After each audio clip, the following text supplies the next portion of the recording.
Zagubiona radość macierzyństwa. Przecież bycie matką to jest coś naprawdę pięknego. I oprócz trudów, które miłość po prostu świadczy, ale jest też olbrzymia radość, olbrzymia satysfakcja. Tylko że nam się to gdzieś dzisiaj zagubiło, bo w mediach tego na pewno już zupełnie nie ma. W ogóle matki nie ma, jeżeli to jest kobieta, która oczekuje i marzy o tym, żeby zabić swoje dziecko, czyli żeby dokonać aborcji, bo to jest jej wolny wybór. No, na ile to jest wolny, to jest dyskusyjne, ale tak się to reklamuje, że to jest jej wybór, że to jest jej wyzwolenie, że to jest jej prawo. Matką być nie chce i już. Proszę Państwa, to jest jakieś naprawdę pokręcenie pojęć i stoimy w miejscu zwrotnym, ponieważ niszczymy coś, co jest takie piękne wśród nas. Mama. Mama, z czym się kojarzy słowo mama? Każdemu z nas.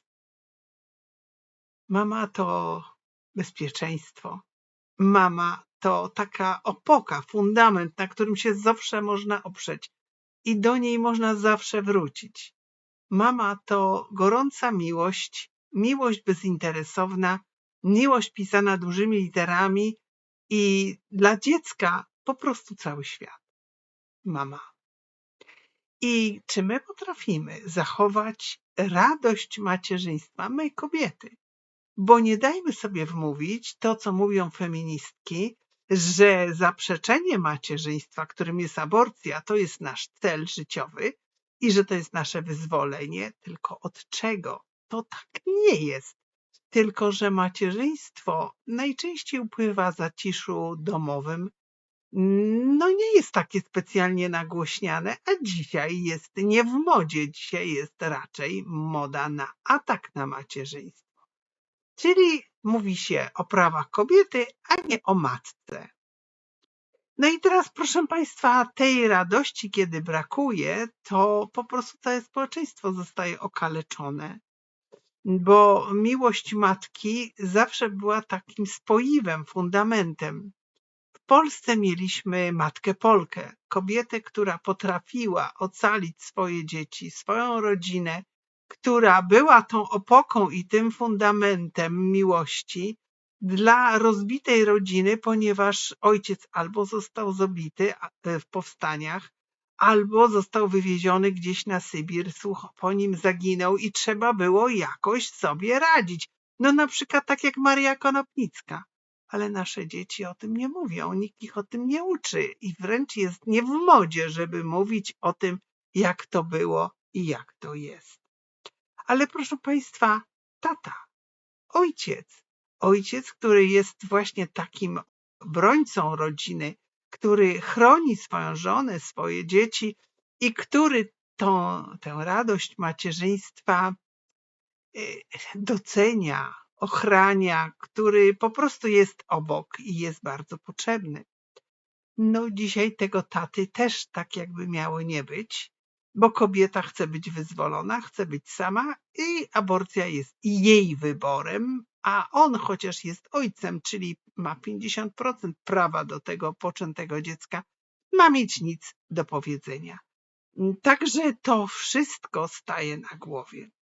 Ale proszę Państwa, ta matka, nawet porzucona przez mężczyznę, skrzywdzona, ona szuka swojej drogi i ona się zastanawia, co ona ma zrobić, skoro jest w ciąży. Ciąża, która jest niespodzianką. No ale ona nie jest sama, ponieważ w niej rozwija się jej dziecko. Pamiętam taką kobietę, która właściwie mówiła, że ona nie wie, co zrobić, bo ona jest tak całkowicie sama, wszyscy ją porzucili i w zasadzie to ona nie ma żadnego wyboru, albo zabić to dziecko, albo zabić siebie razem z tym dzieckiem.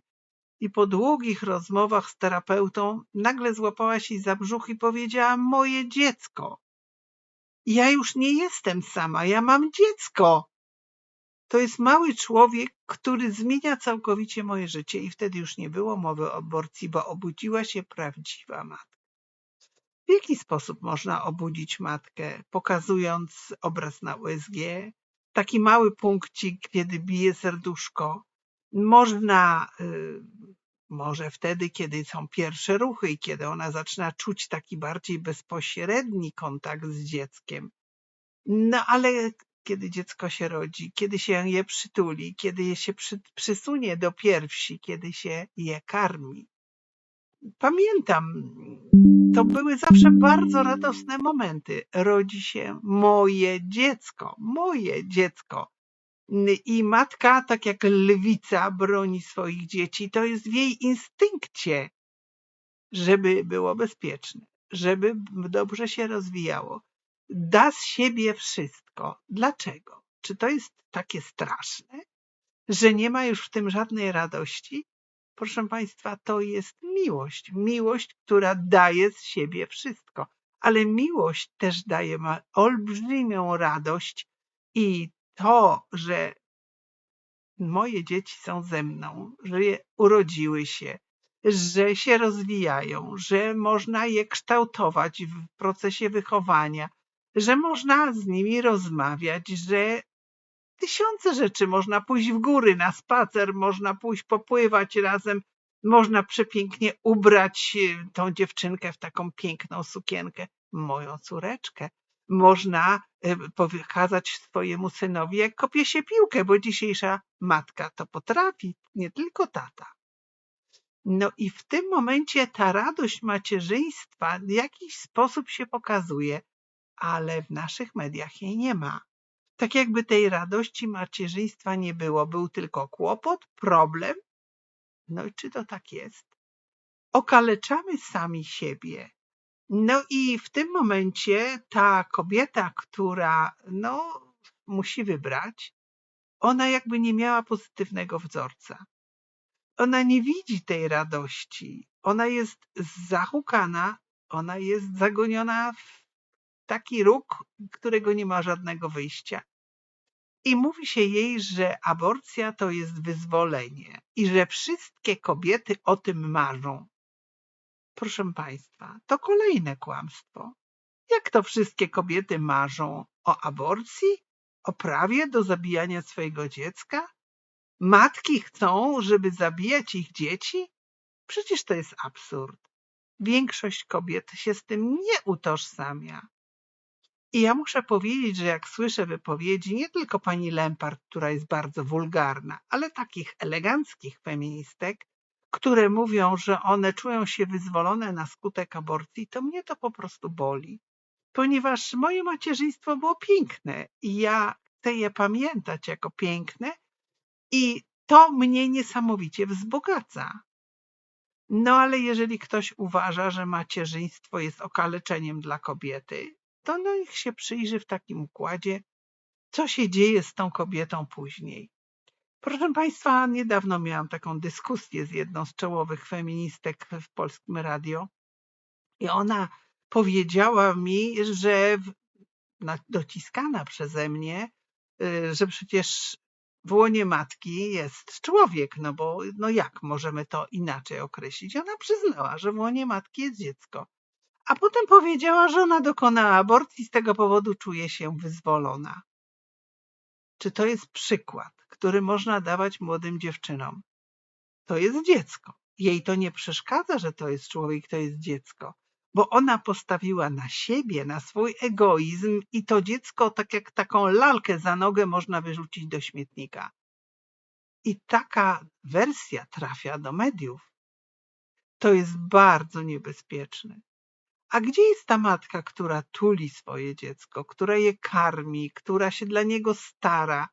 Matka, która po prostu kocha. Przecież w naszej kulturze kochająca matka to symbol. Kiedyś się mówiło właśnie matka Polka, a dzisiaj młode dziewczyny mówią, matka Polka to taka frejerka, która tylko się godzi na to, żeby dla innych coś robić i że to jest takie strasznie męczące, to jest wręcz krzywdzące. Proszę Państwa, coś tu jest nie tak. I młodzi nie chcą mieć dzieci. Kobiety nie chcą mieć dzieci. Badania prowadzone w szkołach średnich pokazują, że bardziej dziewczyny nie chcą mieć dzieci niż chłopcy, bo oni zostali tak jakby oddzieleni od tej całej historii rodzenia dziecka. Mężczyzna ma się nie wtrącać, ma przyznać prawa kobietom, no w związku z czym on no tak chciałby, ale nie napiera, no bo nie bardzo wypada. I w tym momencie kobieta zostaje sama. I ta, która zrobiła aborcję i mówi innym, że to było wyzwolenie, no nie mówiąc, że to jest totalne zgorszenie, bo jak to jest naprawdę w jej życiu, to ona o tym nie mówi.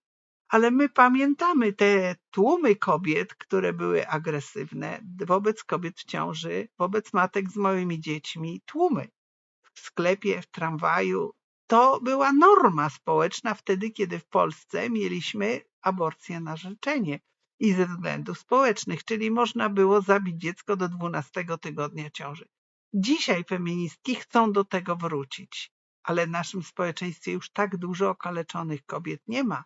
I tego nie widać. I one krzyczą, że są szczęśliwe, ponieważ mogły zabić swoje dziecko i nazywają je nawet dzieckiem. No więc gdzie my żyjemy? Czy matka jest symbolem piękna, radości, poświęcenia też? Tak zawsze było. No i co robimy dzisiaj? Dzisiaj młodzi nie chcą mieć dzieci, a w mediach matki karmiącej nie ma. Więcej, jeżeli jakaś kobieta odważy się karmić piersią dziecko, na przykład na ławce w parku, czy w jakiejś restauracji, przecież to jest miejsce, gdzie wszyscy jedzą, więc i dziecko mogłoby coś zjeść, to jest na nią atak. Atak, że jest nieprzyzwoita, że tak nie powinna robić. Proszę Państwa, to jest traktowanie tej matki jak obiektu seksualnego, a nie jak kobiety, która służy swojemu dziecku, bo inaczej nakarmić go nie może. Totalny absurd. Czy pamiętacie Państwo, był taki piękny obraz Wyspiańskiego, karmiąca matka. On się pojawiał w wielu miejscach i był takim symbolem właśnie ciepła, radości macierzyństwa, jednocześnie takiego połączenia między miłością matki a tym dzieckiem, które jej ufa i które ona karmi. Dzisiaj tego obrazu już nigdzie nie ma. Nie widać go w ogóle. Stał się przeżytkiem. Ale jeżeli my nie będziemy mieli dzieci, jeżeli kobiety nie będą kochały swoich dzieci, jeżeli je nie przyjmą wielkim, otwartym sercem, to jakie matki będziemy mieli? Czy będziemy w ogóle mieli następne pokolenie? Jest mnóstwo pytań. Piękno macierzyństwa to jest wielki dar i powinniśmy je chronić jak tylko potrafimy. Proszę Państwa, dziecko jest malutkie, jak się urodzi, ale czas mija bardzo szybko. A życie człowieka jest procesem. To wszystko idzie w czasie. I to malutkie dziecko bardzo szybko staje się nastolatkiem, potem staje się dorosłym człowiekiem i nadal jest moim kochanym dzieckiem. I jeżeli zniszczymy tą miłość, jeżeli zniszczymy tą więź między matką a dzieckiem, między dzieckiem, które wraca do swojej mamy, chociaż jest już wiekowa i kiedy było gdzieś daleko, ale wraca do mamy. Proszę Państwa, to jest olbrzymia wartość, która jest nam wszystkim po prostu potrzebna. Potrzebna i matce, i dziecku. Więc chrońmy radość macierzyństwa, która jest tak piękna i nie dajmy się po prostu zastraszyć, czy też po prostu wmawiać nam takie kłamstwa, że to jest coś niepotrzebnego. No ale proszę też spojrzeć, kiedy mamy wizerunki Maryi, Matki Bożej, właśnie z dzieciątkiem. One bardzo często są w naszych domach. Dawniej była taka tradycja, że Matka Boża karmiąca to była w naszej kuchni. No właśnie był to taki przykład ofiarnego, pełnego miłości i zaufania macierzyństwa. I ono nadal koło nas jest, ale je zauważmy, pokażmy je naszym dzieciom, naszym młodym. No i po prostu pokażmy tą radość, ten uśmiech, tą serdeczność, bo miłość w taki sposób właśnie się wyraża, że kochając nasze dzieci, stawiamy im warunki, ale jednocześnie im służymy z radością i oby ta radość trwała. Dziękuję Państwu. Zapraszam na naszą stronę internetową hli.org.pl.